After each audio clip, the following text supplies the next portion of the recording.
Et en Côte d'Ivoire, le face-à-face est toujours très tendu entre les forces de Laurent Gbagbo et celles d'Alassane Ouattara. Le président sortant est toujours encerclé mais ne se rend pas et les accrochages se multiplient autour de l'hôtel du Golfe, la résidence d'Alassane Ouattara. Il y a encore eu des tirs là ce soir. Nos envoyés spéciaux Michel Scott, Iker Zabala et Bruno Poiseul font le point de la situation.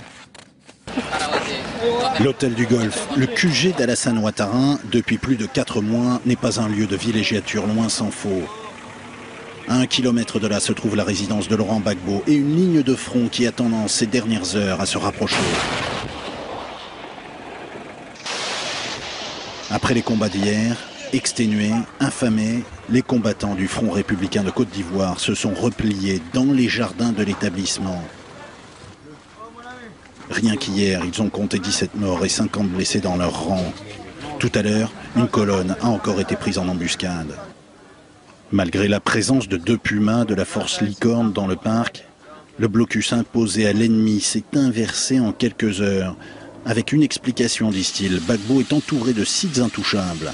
Quand on tire là, on dit c'est ambassade de Russie. On tire là, c'est ambassade de France. On tire là, c'est ambassade de Canada. Où on va tirer?